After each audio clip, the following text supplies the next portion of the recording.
All right, I'm going to share my screen. For those of you who were here last week, I have finally figured out, now 6 months into our whole lives being on Zoom, how to share my screen and see your faces on the two monitors that I have. So I'm feeling very accomplished already today. So last week we spoke a little bit about integrating data into prevention planning. And this week we're going to shift gears a little bit, although of course everything we learned last week will be relevant today. We're going to be talking specifically about evaluating community level prevention work. Similar to last week, you know, the situation of the world has not changed. So we are still living through all kinds of things that make paying attention more difficult, or you know, being excited more difficult, or that make you need to get up, move around, get up, leave, have your camera off or on. So any of those things are fine. I have designed today to be about half you talking to each other and half me talking to you.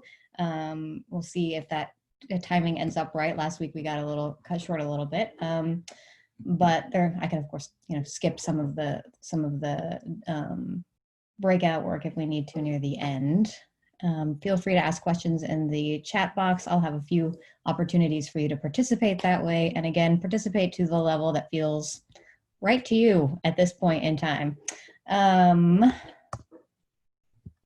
So all of that, for those of you who weren't here last week, I am a consultant with a group called Collective Capacity Consulting. We work primarily with people and organizations who do work in gender-based violence. Specifically, a lot of the work that we do is evaluation or evaluation capacity building, but we also do things around nonprofit management.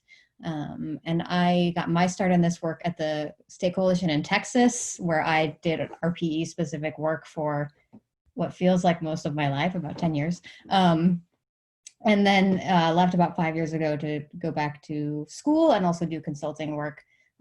My primary passion is helping prevention workers figure out how to do evaluation work that supports the kind of wisdom you already have about what works and what doesn't work, but also helps you to tell a story about your community and the kinds of change you're making in a way that feels real to you and honest to you, and also good to the communities that you're working with, in addition to meeting whatever kinds of funder guidelines that you need to meet around evaluation. So I'm excited to be here today and talk about these things. If you could just take a moment to type in the chat box your role in your organization, or if you don't want to type and you would rather just say it out loud, that's also fine. You can unmute yourself and just pop in.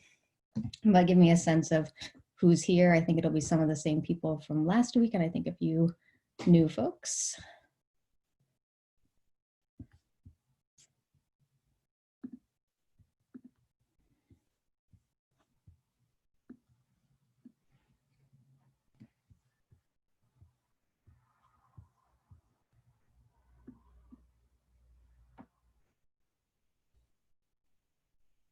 RPE grant manager, great.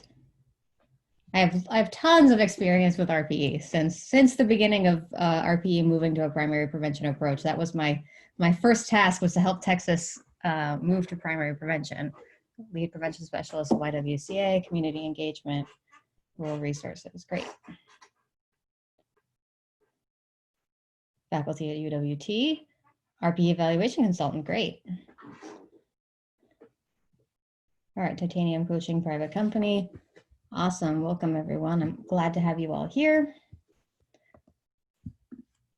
So I'm gonna actually, for the very first thing, kind of like we did last week, I'm gonna break you up into dyads for just a quick check-in. Check-in with whoever you, there might be a group of 3 depending on kind of what our numbers are, but just a general check-in about how are you doing today? What's your attention level like? And anything else you wanna share in about 3 to 5 minutes. So Michelle, whenever you're ready, you can break them out.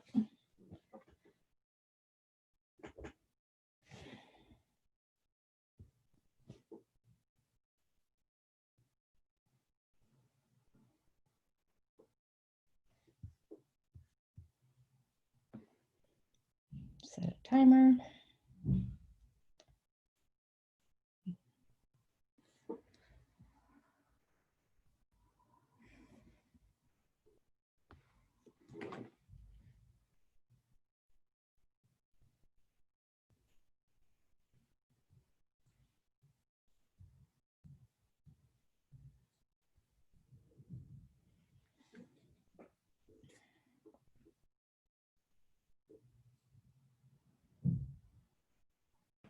Thank you. Mhm.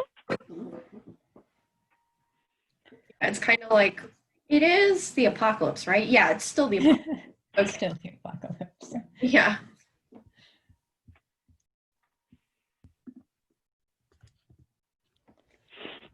All right, welcome back. I think most people are back. We'll give a few more seconds because we haven't quite hit that minute, I think.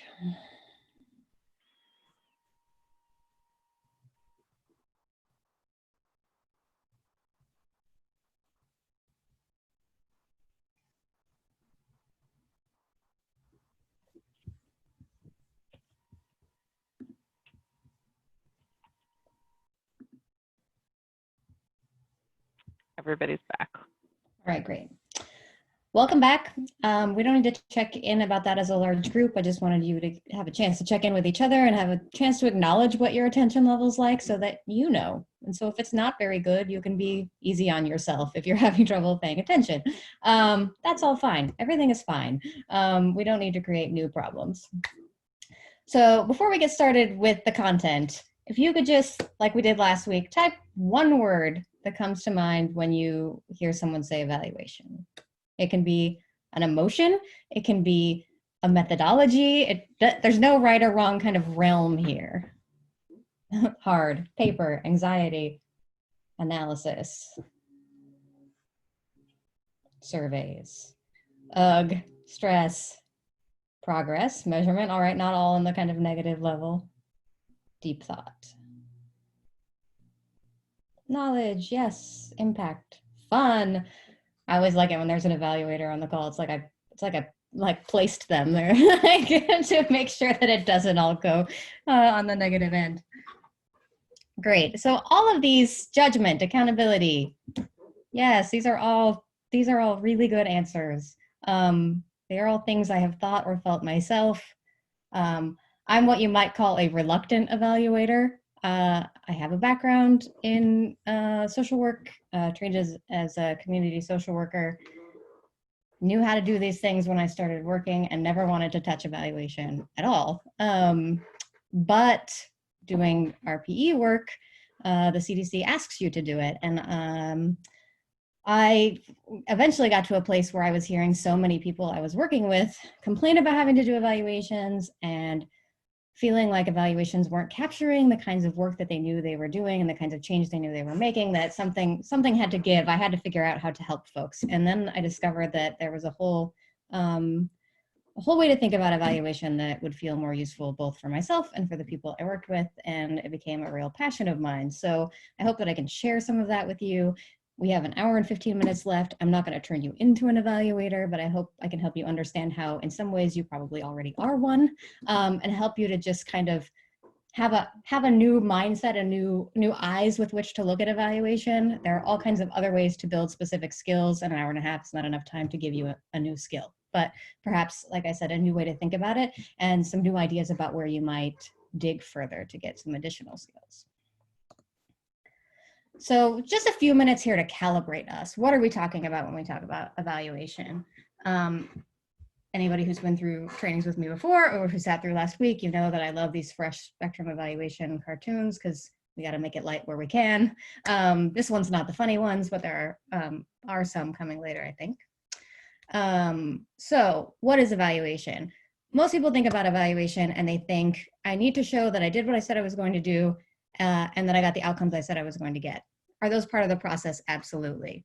But in an ideal world, evaluation is a bit more than that. It is about figuring out, did the things I do matter? And did the outcomes I intended to get, if I got them, did those matter? Were they the right ones? Did they make a real difference in the lives of the people or the community that I'm working with? Well, I think that's a good thing to keep in mind as we move forward, as I talk a little bit more about the nitty gritty of like data collection and indicators, that we are thinking about, am I achieving these outcomes? But that we want to always make sure we've got that extra layer of, does it matter? What is the value of what I'm doing beyond just, is it what I said I was going to do?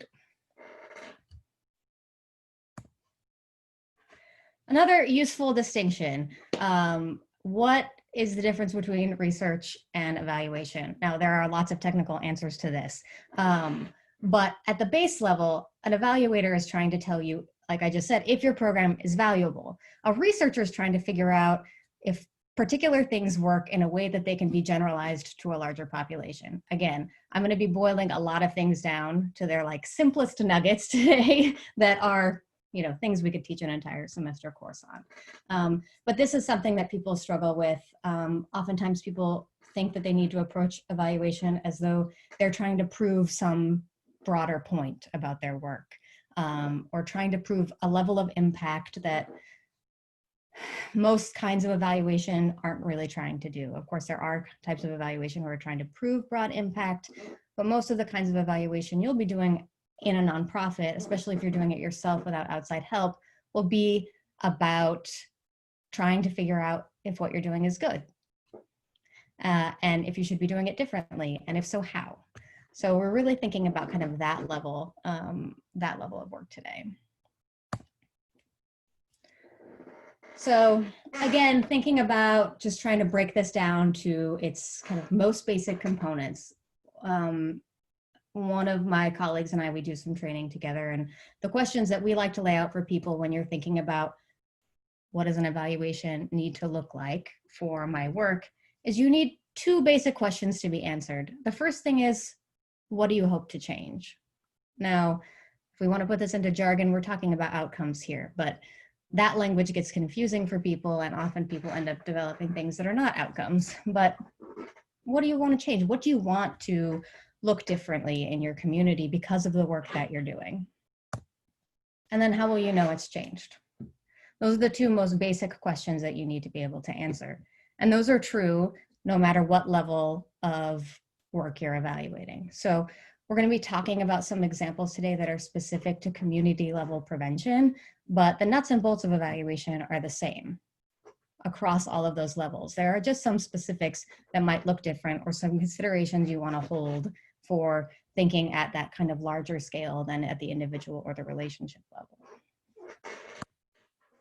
So let's take a real world example, a non-programmatic example, just to think about what this really means.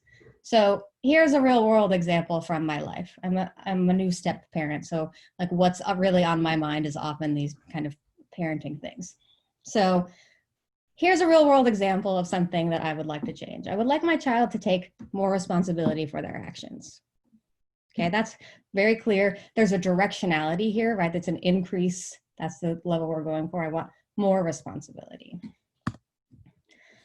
I can pretty quickly think of a few things that would look like. These may not be the best things. They may not be the things that I end up with, right? But if you're just sitting down for a brainstorm, I can think of 4 things that would look different, things that I could observe in the world if that changed. So that would look like them seeking to understand further what they've done, which could be asking questions, being thoughtful. Like you can see somebody also kind of thinking and reflecting. That's something you can observe. Apologizing for harm, offering to take actions to make right what happened. So these are examples, right? This is putting a real world example into kind of an evaluative mindset. We do these things every day, right? Without necessarily sitting down to write them down, but then we know this is a thing that I want to have happen, and you know what it feels like when it starts to change or not change. Another example that I'll use if we're all in a room together is I'll ask people to look around and say, look around, you have 30 seconds to pick a new best friend. And in 30 seconds, I'll set the timer, people will be done, and I'll say, okay, how many of you picked someone? Almost everyone usually raises their hand, and then I can say, what was it that you saw, right? It'll be, oh, this person smiled, so I assume that means that they're a fun and happy person. Okay, so the kinds of things that you look for in a friend are fun and happy, indicators of that to you, were this person smiling or laughing, right? These are skills that we use in our daily life just naturally. So part of figuring out how to do evaluation is to slow down and to be able to be deliberate and strategic about some of the ways that we already think evaluatively in our daily lives. So I'm going to send you off again for about 5 minutes. I want you to think about this, examples that are not the 2 that I gave you. It's not a lot of time, but I think you can come up with something. your own real world example. If you get stuck talking about work, that's fine. Again, there's not a right or wrong way to do anything today. So go off and I'll see you in about 5 minutes.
All right, welcome back.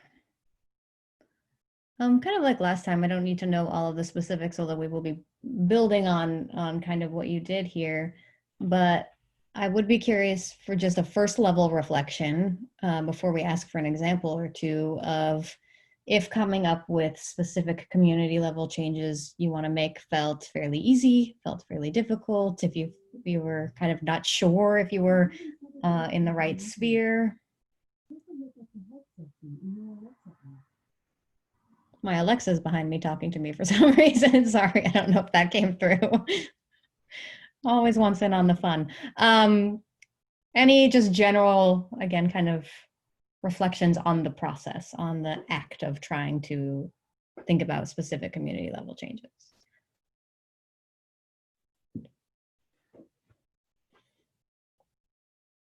It's okay if the answer is no.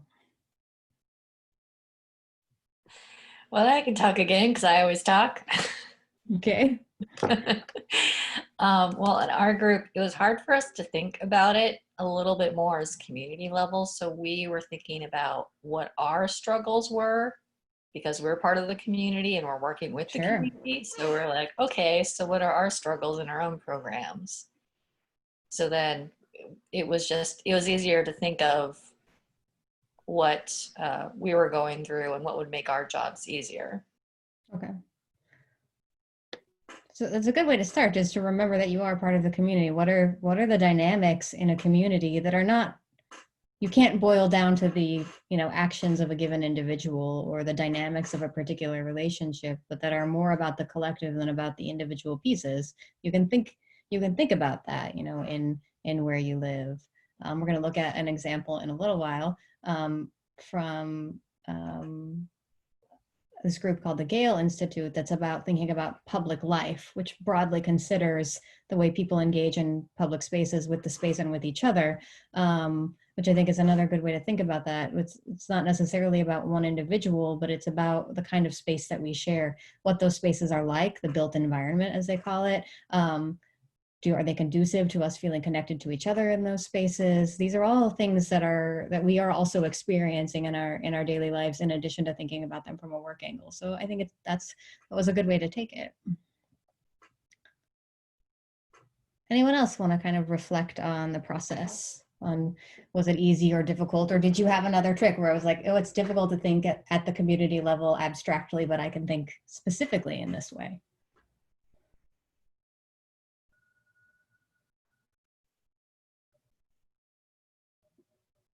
Nope, that's fine. You'll get an opportunity to go back and think about the examples that you came up with in a bit more specificity. As I'll be asking you to build with these questions as you go. I will give you my example, and then you can continue to kind of work through the kinds of change that you want to create and indicators of that change, which is what we're going to move to next. So I'm hoping there will be plenty of time for both you all to work through that in a little bit more detail and for us to have a more robust question and answer period this time. So again, here we are with our second question. How will you know it has changed? So of course, for evaluation, even when we're keeping it simple today, it's a little more complicated than the real world examples we worked through, because there are some, better practices, I'll call them, about how to think about what qualifies as an indicator of change, or what kinds of indicators you want to collect and how. So that's what we're going to think a little bit about now. I'm going to give you my examples for what we're working through, and then I'm going to talk a little bit more specifically about how to think about them.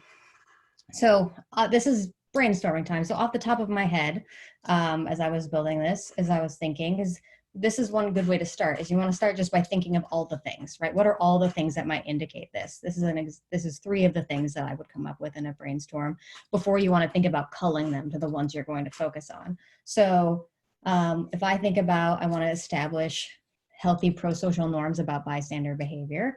One thing that I might see, one thing that would indicate that change to me is their policies in the school might change. So there may be policies in schools that discourage bystander behavior, that make students responsible for altercations that they get involved in some way, right? And that might include interrupting sexist remarks in the hallway or stepping in if something's happening like that.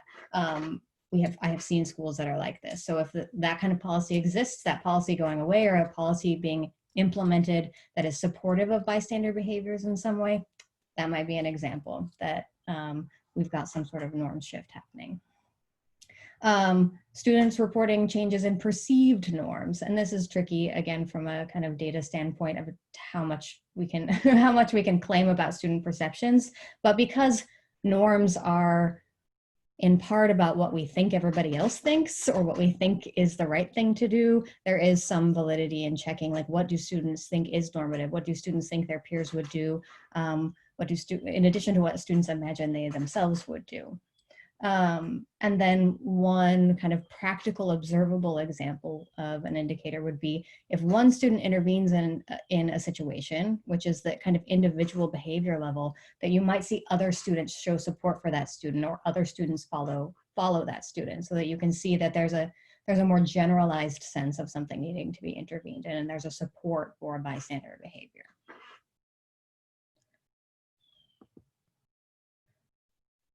That's out of place, but we can talk about this now.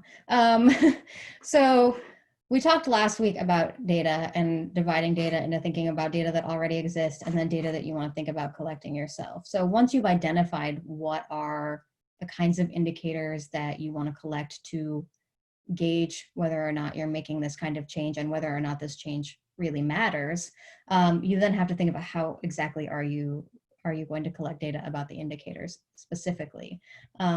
So there are, and we discussed specifics last week, and I'll make sure that Michelle also gets these slides to send out so that you have those and you don't have to furiously take notes.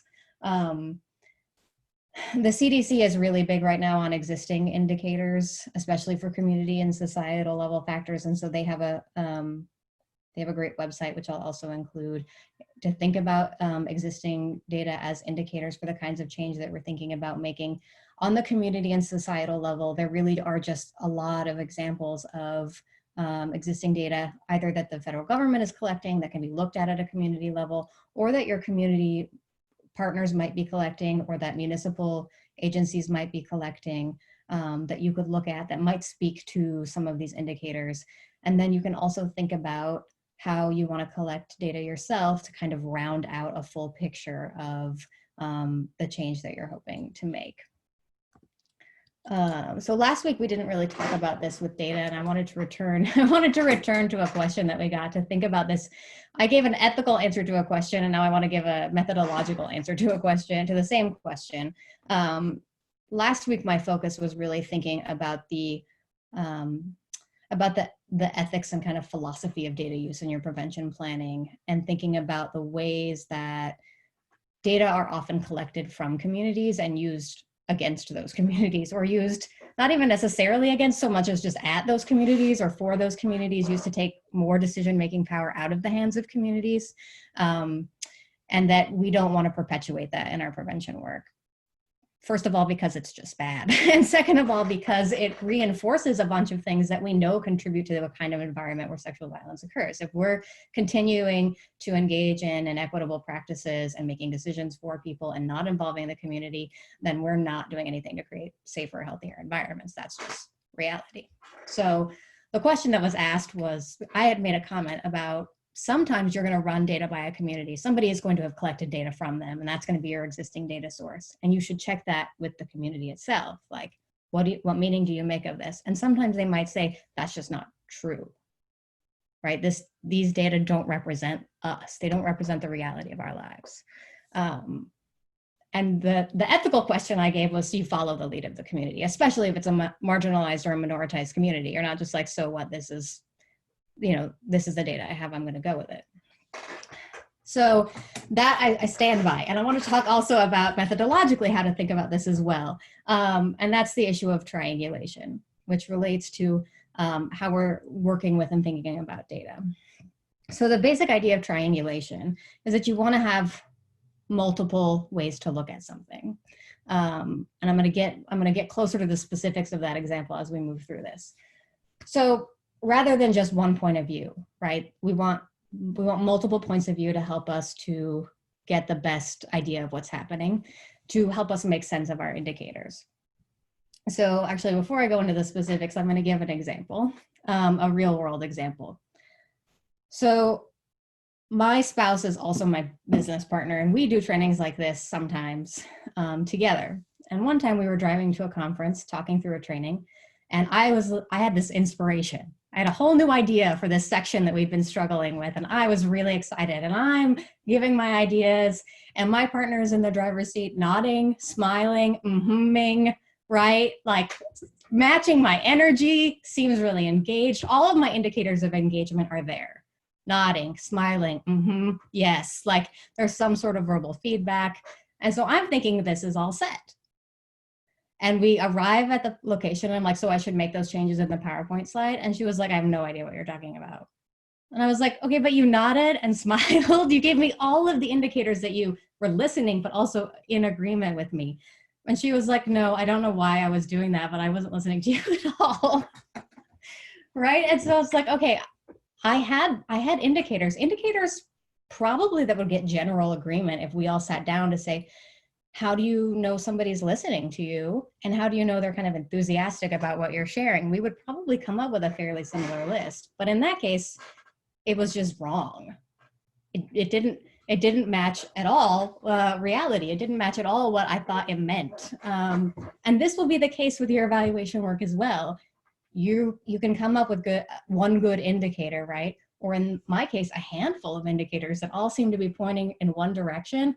I think we're going to San Francisco, and we've suddenly ended up in Russia, right? Like, I just didn't know. And so short of knowing I needed to check in about it, I wasn't going to find out otherwise. So this is an argument for thinking, first of all, about needing multiple indicators. Second of all, about needing multiple interpreters of your indicators. And needing potentially a couple of data sources about an individual indicator. So with that being said, let's think about the issue of triangulation. So one thing that I just mentioned, you might want multiple data sources to answer one particular question or to look at one particular indicator, so that you're not having a problem that's about just point of view or about the issue is our data sources and our indicators, they're all just getting close enough. None of them are the actual reality, right? Our indicators aren't the reality of the change. They're just signs that the change is happening. So more data sources, then you can make a more robust claim that you're actually seeing that change. So in the case of the example that I mentioned that I gave kind of an ethical answer to, The community's response is another data source. And the tension between your data sources is another point of data, right? The fact that you have this data source that says one thing about a community and the community saying, no, that's not true, right? There may be another way then to collect another piece of data that will help you to understand what's happening. Or you engage in conversations with that community about why might this data have come out looking the way that it did? Why might the data collected from you come out in this way? And often it's an issue of the people collecting data not interpreting it correctly, not asking the community to help them interpret it. And we've seen this repeatedly throughout history with government reports and the like, making incorrect conclusions about the things that they're seeing, thinking that particular behaviors and actions that they're seeing are indicators of things that they are not at all indicators of.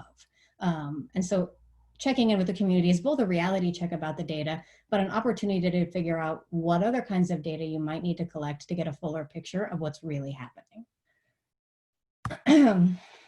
So in addition to thinking about multiple data sources, you can also think about multiple investigators or multiple data collectors or multiple people to look at the data and help make sense of it. So I indicated my partner's behavior in a particular way. If I had asked her mother might have said, no, that is a clear sign that she's not listening to you. You just didn't know how to interpret what was happening in that moment, but this is how she's been since birth, right? I don't know that. It seemed very clear to me that I was being listened to, but somebody else who knew her in a different way might say something different. And it's the same thing when we're collecting data, especially, folks who are working with young people and communities of young people. We have different language, different cultural references. So if you can have young people participating in data collection, the more you can have communities involved in any step of this process, the better your process is going to be, the more likely you are to be getting real answers and to be kind of creating community buy-in as you go through. And then you want to think about more than one kind of method of collecting data. So surveys are what everybody thinks is the easiest way to collect data, doing questionnaires. In a manner of speaking, it's true, except designing a survey that's actually going to get at what you hope it will get at is a really time-consuming art/science. It's really not as easy as we think it is. It's easy to think that you've made a survey that's going to tell you what you want to know. It's much more difficult to actually do that. But they are quicker to administer, of course. But we often end up creating, questionnaires with scales that are kind of meaningless to the questions that we've asked, or that, we get the answers back and you don't really know what the difference between agree and strongly agree are in the real world. So that's my plug to just think beyond the survey generally. But the examples that I gave were to think about, kind of student self-report of what they think a norm is, but also watch what's happening in the hallways, or have them watch what's happening in the hallways even better. Let them collect the data so that you're not also just, prancing around the hallways looking like another adult watching people. But to see also, is there a tension between what people are saying and what is happening? Or does that kind of line up? So thinking about having more than one, and again, it's a triangle, so preferably 3 different ways to look at things. I'm going to pause there for questions because I just hit you with several examples and quite a bit of information. Does anybody need a check-in, a pause, a question before I continue barreling forward?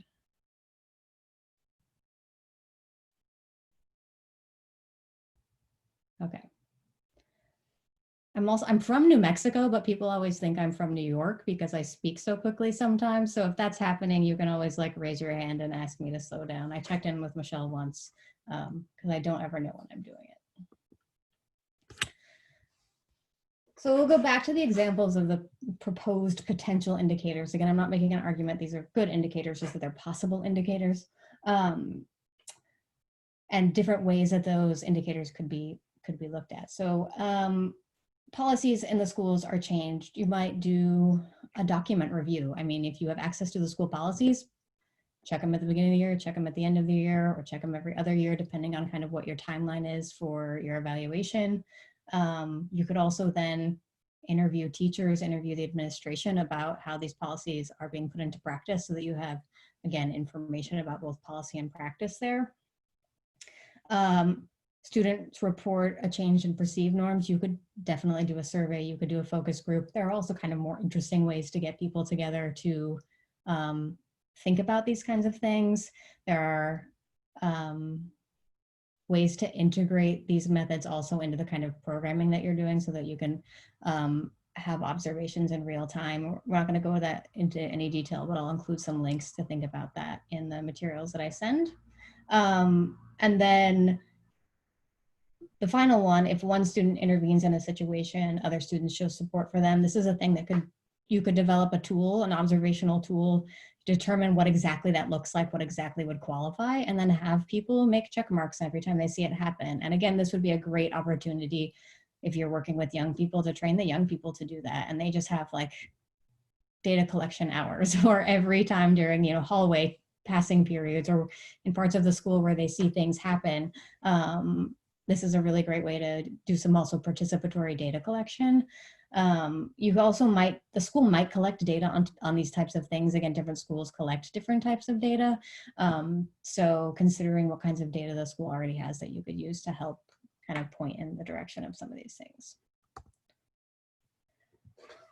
And then to think about, again, because we're talking about the way that I talked about triangulation, I would imagine is a little bit overwhelming because we're talking about multiple people, multiple points of collection, multiple sources and multiple methods. But to consider which kinds of data can also speak to various levels of the social ecology that you're working on. If you're working on a really integrated program, again, where you might be thinking about how bystander behaviors relate all the way across the social ecology, then you might be collecting information about individual bystander behaviors. Is there a point at which that reaches a critical mass and you can say this feeds also into our idea of what a norm is? And that the data you're collecting specifically about the norm, is there one of those indicators or there's one of those data sources that can speak also back down the social ecology to the relationship or individual levels? Especially if you're collecting toward multiple indicators in multiple ways, you can integrate a variety of different types of data that you're looking for, or data that might speak across the social ecology or to one or two levels, so that you're not also overwhelming yourself with trying to collect and use a multitude of data,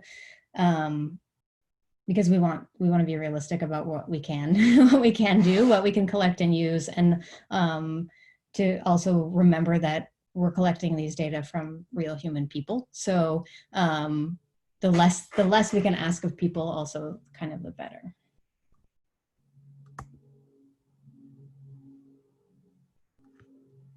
So I'm going to send you back to your dyads for probably be more like 7 to 10 minutes. And I'm going to let you talk a little bit about, pick one of the examples of a community level change that you came up with. Think about maybe 3 to 4 indicators and a couple of ways that you might think about collecting the data. It doesn't have to be the most robust thing, but again, we're in brainstorming mode. So how might you do that? It doesn't have to be a thing that would even be feasible for your particular organization, but just to think about it in more the abstract. Enjoy.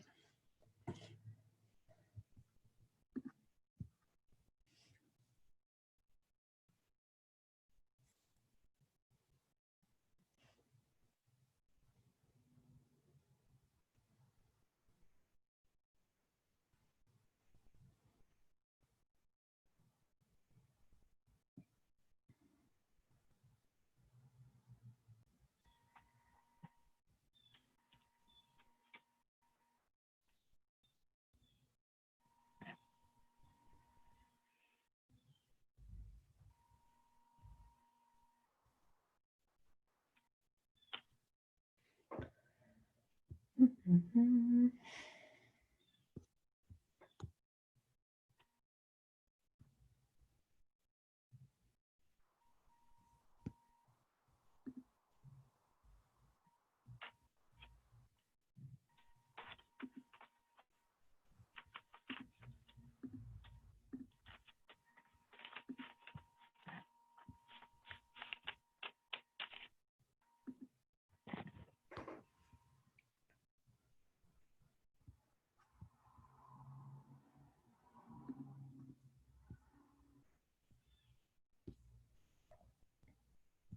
Michelle, is that everyone? That's not right. I know we lost one or two folks early, but it's good. Okay. So we have about 17 minutes left. I have to leave right at 2:30 today, but I'll share my email in the chat in case we don't get to some specific questions you have. I'm happy to answer them over email.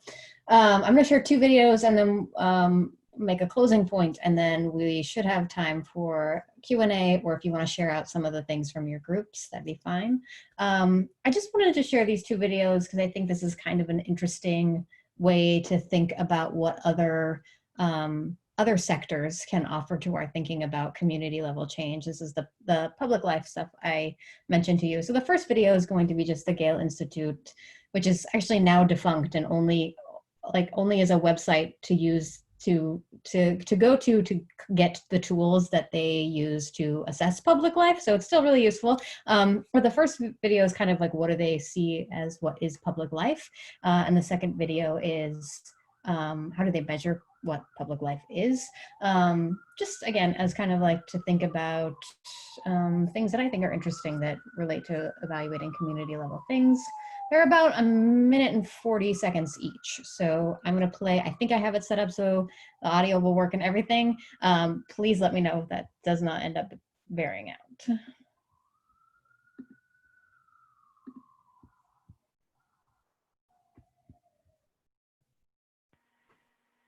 It's No? only your screen that is the PowerPoint screen. So you might have to close your PowerPoint and then open the other one.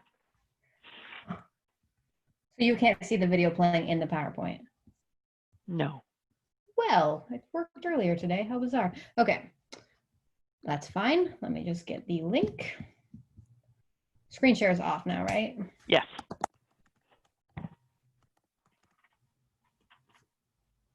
I have it right up just in case that happened.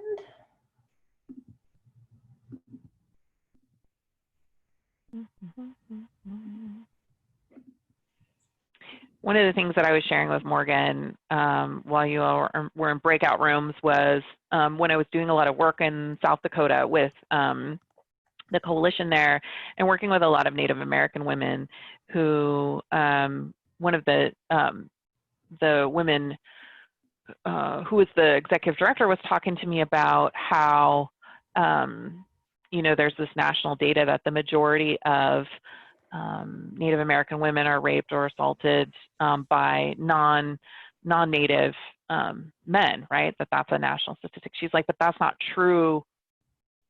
She didn't think it was true at all, right?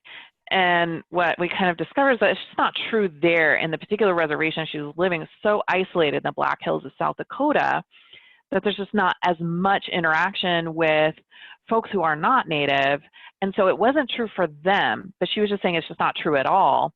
And then we have this data that is pushing against, this national data that's pushing against what she's trying to tell about her community, and those things just aren't coming together, right? And so that was one of the examples that I had from some of my work in South Dakota that I was like, oh, this is so interesting, right? Because that is true about her reality, that is true about her community and her reservation, but that doesn't mean that this national data, especially when we're taking in a lot of urban Indians and things like that throughout the whole country, that would be pushing against that and kind of getting in the way of her trying to push some really working with Native men and working on masculinity and things like that in her particular community. So I just thought that was interesting. Yeah, I think that's a great example. Sorry, I was trying to tell a story while you're doing a thing. That was so good. You really made good use of the time and prevented that really awkward Zoom quiet. Okay, I'm gonna try again. If it doesn't work this time, I will just send the links out because I do think this is worth knowing about or thinking with, I should say. So let's try this again. Can you see a video? Wait, yeah. I think I checked the audio, but let's try. What is public life? Public life is the social activity that takes place in everyday public spaces. What counts as public? We often think of spaces like parks and plazas, but sidewalks, streets, and bus stops are also spaces for public life. When are we participating in public life? It could be coming together for a picnic, or a protest, It's also when we sit alone amid strangers. A thriving public life is part of what makes cities great. It allows people of different backgrounds to coexist in the same space and can lead to stronger community bonds. Public life creates moments of casual encounter where people come together in ways they wouldn't otherwise. Public life is not without conflict. It is intensely political. Different people face different kinds of exclusion or harm based on their identity and ability. But our cities aren't static. They're constantly remade by the people who live in them. Ultimately, we don't just participate in public life. We create it. And together, we can improve our public spaces to meet the needs and desires of more people. This should be the goal of every city official, planner, architect, and community member. A better public life for all.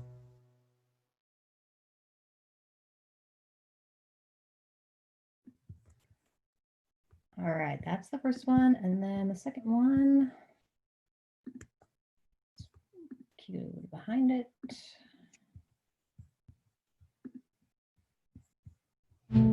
How do we study public life?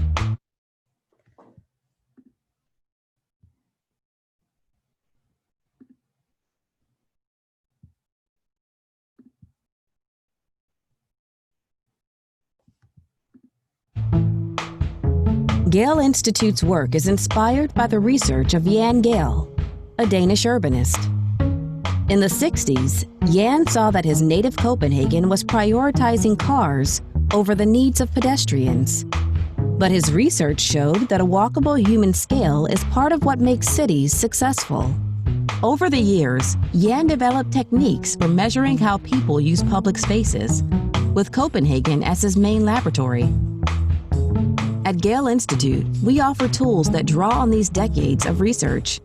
They help you better understand the relationship between public spaces and the public life that takes place in them. To study public space, it's good to approach it with fresh eyes. Measuring can take many forms, but for us, it's crucial to collect data at the human scale. That can mean surveying people on the street, counting cyclists, or mapping places to sit. We might measure how long people choose to linger in a space, or whether there is anyone present at all. Equipped with this data, we get a better sense of what's already happening and what changes might provide public benefits. These metrics help create the best possible city for people, and not just cars or property values. To download the tools, head to galeinstitute.org, where you'll also find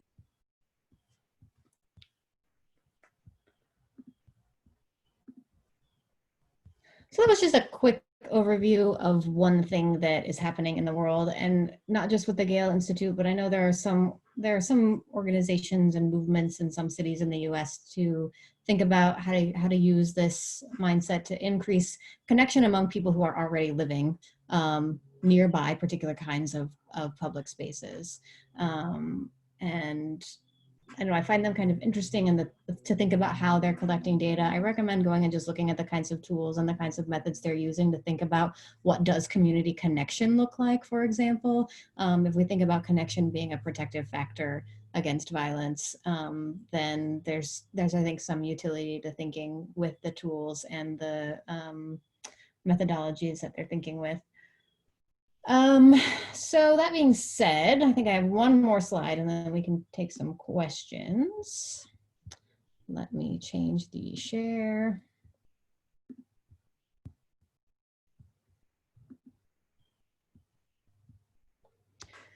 So this is a slide from also last week's training, but to just make sure that at the end of our conversation today, I'm reiterating that you're going to collect these data about these indicators, and you're going to need help understanding what they mean, and making sure that you've got community buy-in and community is helping you understand what they mean, whatever community you're working with, and however you're defining community.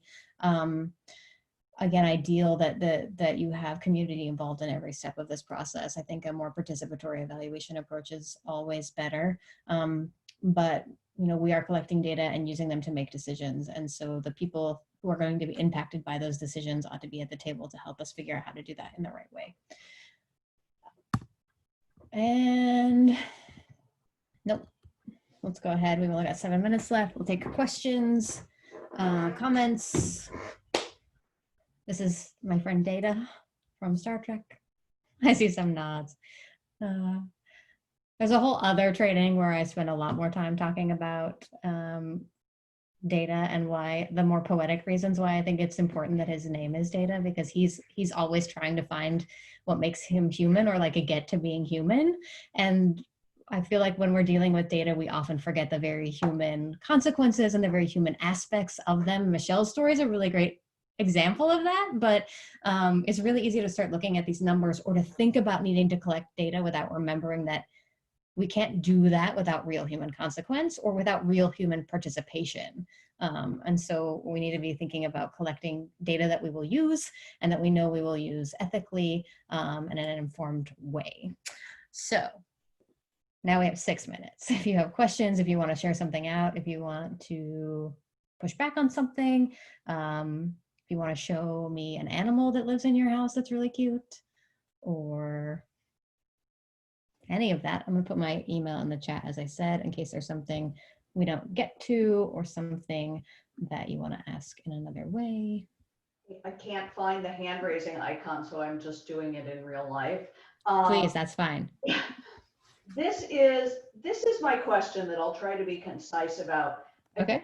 I work with rape prevention education grantees on their evaluations, and we have trouble doing two things. First is understanding how to measure community level effects by using effects on individuals who are parts of that community. And second, talking about this to the ultimate funders, the Centers for Disease Control, in a way that says, yes, although we are measuring sort of on or with individuals, like say about social norms, for example, Yeah. we are extrapolating from them to the community, because there is no way, or at least we had not found one, of measuring what the community's social norms are without asking the people in it. Yeah. I mean, I think part of that is an issue of framing, and part of it is an issue of the actual data collection. So what specifically are you asking? Are you able to say, yeah, we are also asking questions that look more clearly related to, for example, the example I gave. What do you think that your friend would do in this situation is a very different question than what do you think you would do in this situation? Now, behavioral intent is not behavior, so we don't need to go into all the reasons why I don't like the latter question either. But they're still getting at very different concepts, right? What do I think my friend would do gives a suggestion, or what do I think the average human in the hallway would do is probably better than what I think my friend would do, because then I'm not trying to associate my friend's personality with it. But what do I think someone would do in the hallway versus what do I think I would do in the hallway? One of these is getting at my sense of what the norm is, what's acceptable. And the other thing is getting at more likely what I think I should do, or if we're being generous, what I'm likely to do. So if you have questions in there that speak clearly to kind of both dynamics, that's going to be a little easier to sell. What do I want to say being recorded? The CDC has very particular ideas of what they want to see, and they are not the most easily swayed organization. And yet they also are amenable to a good argument to a degree. So if you can again say, right now what's feasible for us to do is to collect information from individuals. We've got a good system for doing it, and we're going to incorporate in these additional questions that we think speak more to a community level issue. Then I think that's as good as you can do usually. Or how connected do people feel to the community? And that's one of the things the Gale Institute has a set of questions that are about, that are getting at that. You were here, there were 14 other people here. How many of them do you even know their name? Then they might ask that 6 months later and see that, in 6 months, I know more people's names than I did 6 months ago. That's an indicator of a sort of connection to the community. And that's not, it's an individual bit of data, and it's kind of relational because it's about, do I know your name? But if you have enough of that data, you can say, look, the connection to the community is increasing because so many people are now suddenly knowing each other's names. So it's, the other problem is, to make community level claims from individual level data, you also just often need more of it. And we don't, it's not feasible for a lot of RPE grantees to collect more of it, which is why the CDC is now saying get these community level indicators. But they're often pointing to Florida when we're trying to go to Washington. Like the best community level indicators sometimes are just not meaningful. So I think also if there are, if you've got some data from schools or zip codes or whatever that can help point also in the direction, they may be a little far for you, but they may be at least close enough to the argument you're trying to make with your own data that you can kind of package it. That can be really helpful too. Like, here's the thing that means something to you, and here's the thing that means something to me. And that's what I always tell people to do with funders. Give them what they're asking for, but also give them the thing that you think is meaningful and make an argument for why it's more useful. Unless giving them what they think they need is not ethical, in which case that's a whole other conversation. But. All right, it's 2:30. Again, my email address is in there. I do have to take off to another